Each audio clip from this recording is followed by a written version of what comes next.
بسم اللہ الرحمن الرحیم۔ شروع نام سے اللہ کے جو بڑا مہربان نہایت رحم کرنے والا ہے۔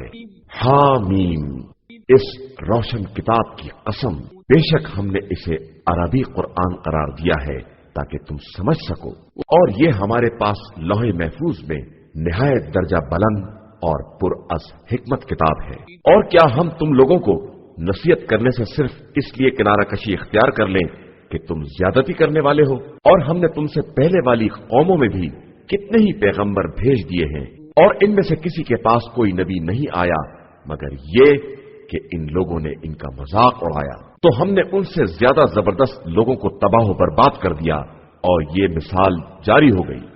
اور آپ صلی اللہ علیہ وآلہ وسلم ان سے سوال کریں گے کہ زمین و آسمان کو کس نے پیدا کیا ہے، تو یقیناً یہی کہیں گے کہ ایک زبردست طاقت والی اور ذی علم ہستی نے خلق کیا ہے، وہی جس نے تمہارے لیے زمین کو گہوارا بنایا ہے اور اس میں راستے قرار دیے ہیں تاکہ تم راہ معلوم کر سکو، اور جس نے آسمان سے ایک معین مقدار میں پانی نازل کیا، اور پھر ہم نے اس کے ذریعے مردہ زمینوں کو زندہ بنا دیا، اسی طرح تم بھی زمین سے نکالے جاؤ گے، اور جس نے تمام جوڑوں کو خلق کیا ہے اور تمہارے لیے کشتیوں اور جانوروں میں سواری کا سامان فراہم کیا ہے تاکہ ان کی پشت پر سکون سے بیٹھ سکو، اور پھر جب سکون سے بیٹھ جاؤ تو اپنے پروردگار کی نعمت کو یاد کرو اور کہو کہ پاک و بے نیاز ہے وہ خدا جس نے اس سواری کو ہمارے لیے مسخر کر دیا ہے، ورنہ ہم اس کو قابو میں لا سکنے والے نہیں تھے۔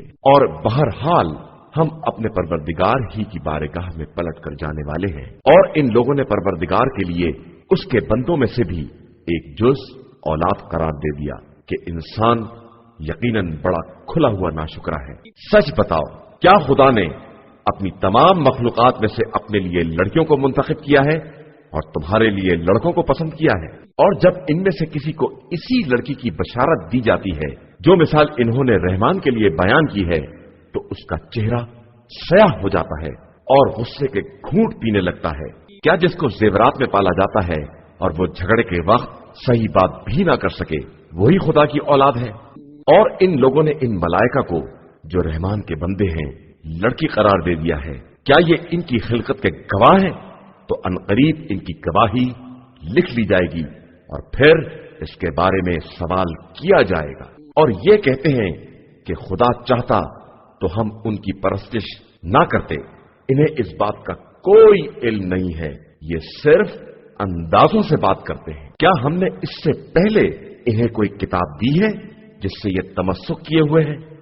نہیں، بلکہ ان کا کہنا صرف یہ ہے کہ ہم نے اپنے باپ دادا کو ایک طریقے پر پایا ہے اور ہم انہی کے نقش قدم پر ہدایت پانے والے ہیں، اور اسی طرح ہم نے آپ سے پہلے کی بستی میں کوئی پیغمبر نہیں بھیجا مگر یہ کہ اس بستی کے خوشحال لوگوں نے یہ کہہ دیا کہ ہم نے اپنے باپ دادا کو ایک طریقے پر پایا ہے اور ہم انہی کے نقش قدم کی پیروی کرنے والے ہیں۔